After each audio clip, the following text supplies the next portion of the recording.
Good morning, YouTube friends. It's December 1st.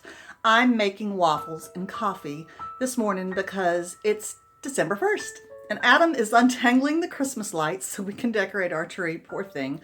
And Julia is taking 3 exams today for her senior year in college. Bless her heart. They both have doctor's appointments, so I thought it'd be fun to start off with something nice in the morning so that we don't have to be grumpy till later. So I'm making waffles. So I'll put the recipe in the description if anybody needs pancake batter, waffle batter recipe. I don't know if you do, but here's what we have for breakfast.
Well, hello again. I'm out of my nightgown into some regular clothes now.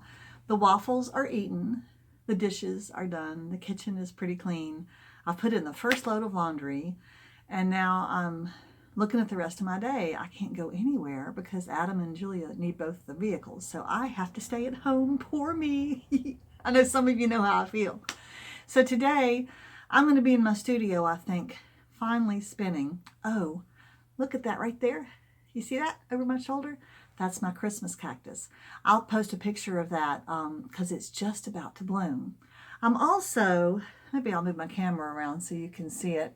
I'm also spinning some of the white roving that was given to me by the company, the Kromsky company, when I bought my wheel. So here's what it looks like. Look at that. Doesn't it look like Santa's beard? Speaking of Santa's beard, I'll also post a picture of my husband because he's growing a beard. He's a man who loves a clean shaven face. He would shave twice a day if he could. And he has all of this wonderful shaving paraphernalia. And then when he got his pemphigus disease, he has to be so careful with his skin. So he had to stop shaving. And that was tragical. Really, it was difficult for him. And he had to start growing a beard, which he loathes on his own face. And so he's been growing this beard now for months, and it got longer, and it got longer, and it got handsomer, and it got kind of fun. And now he sits around doing this a lot and twirling his mustache. And it's really a very lovely beard. I'll also post a picture of him with his beard. And he began to realize that he was looking more and more like Santa because he has lovely silvery white hair, not silvery, not silver. I mean, it's white with a little bit of gray still in there. And so the hair got longer and the beard got longer. And he actually could turn into a pretty decent Santa by next Christmas, probably not this Christmas. So we'll see how that goes. But when I looked at my roving, I was like, ooh, that looks familiar.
friend of mine gave me this beautiful amaryllis bulb in a sleeve of wax.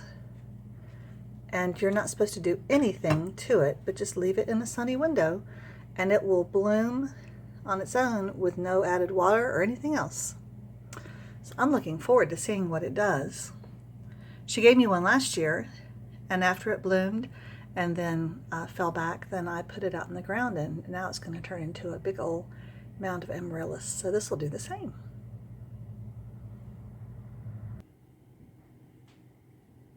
And here is my nativity set.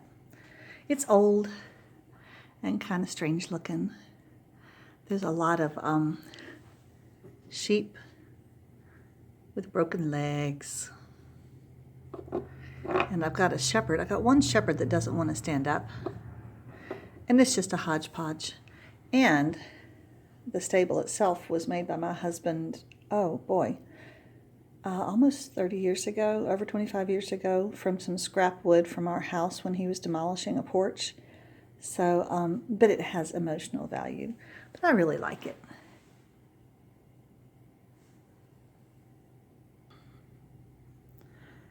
This is a wooden Christmas tree. This frame was made by the husband of a friend of mine, a lady who used to do a singing group that I was in. And so I have ornaments that I put on there each year. This is a little junky nativity set that I made when I was in 7th grade in a ceramics class. Kind of silly, but again, sentimental value.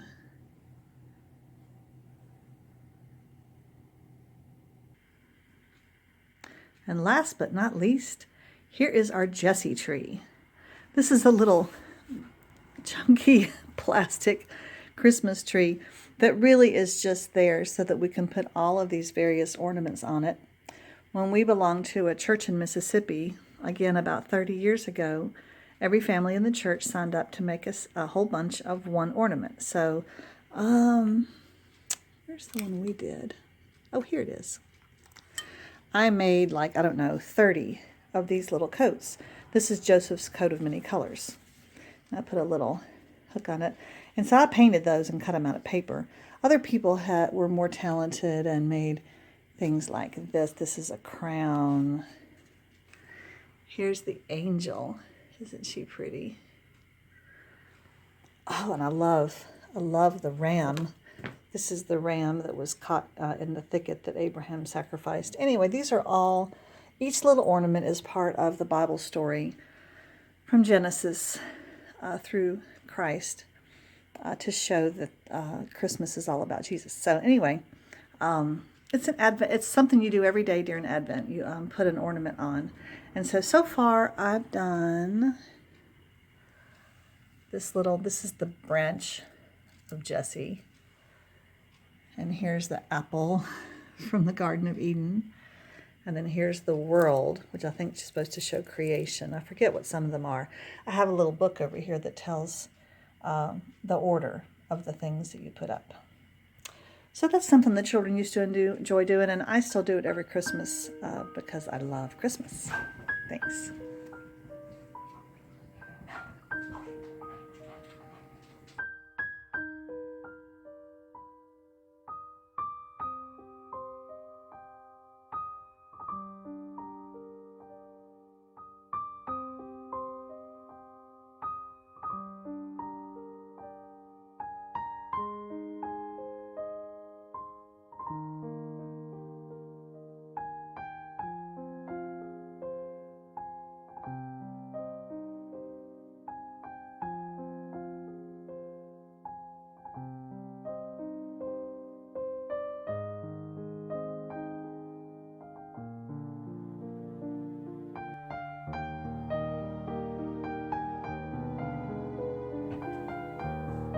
Well, hello again. I hope you enjoyed that little review of some of the Christmas stuff we have in the house. I like to have Christmas things in the house, at least in December, to really enjoy the season, and especially this year in 2020, because things are a little rough this year, and we need all the joy we can get. I'm wearing one of my favorite Christmas necklaces that some student, I was a teacher in a former life, and some student gave me this years ago. It's on a ribbon, and those are just clothespins, and you see there's Rudolph in the middle. So cute. And then I found these earrings last year. Can you see them? It's a little kitty cat inside a Christmas stocking, and the cat head is on the front of the earring, and the Christmas stocking is on the back, and so it gives it a little three-dimensional look. They're really cute. Oh, and before I forget, I've been reading at this book by Daniel Defoe, A Journal of the Plague Year. I know that's a little morbid, but you would be shocked at how little people change over the centuries. He didn't write this, obviously, during the plague. He was a very little child during the plague, but he wrote it later. But man, people haven't changed at all. I could read you some passages, but I won't. Anyway, let's move on to the next fun Christmassy thing that I am behind on. Yes, I am. You will remember this thing. I was about to say this lovely thing, but I probably shouldn't say that. I still have 3 empty spots down here where the manger, and I think the straw will be easy, and the baby Jesus need to go in here. And so I've got to get to work on those. But then it suddenly hit me today, even though these 3 don't get used or put up until 23rd, 24th, and 25th of December. These up here, I'm already behind. I'm supposed to have the tree, the star, and the first sheep already up there. Do you see them up there? I don't see them up there. And the reason they're not up there is because I haven't put little snaps on them yet. So you can't attach them until you have snaps. So I'm going to be sewing on some snaps and putting on the first 3 of the Advent items on my Advent calendar. This is supposed to be for the grandchildren, but I think I'm going to try it out first this year. We'll see. We'll use it whenever the grandchildren come here for Christmas, which won't be this year. So you can watch me do a little mindless sewing. Otherwise, and I've been painting a lot of cards and such as that, but mostly just trying to take it slow without success during the Christmas season. Maybe today will be better. Thanks for joining me. Now let's sew a little bit.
Thanks so much for joining me today and 2 days ago.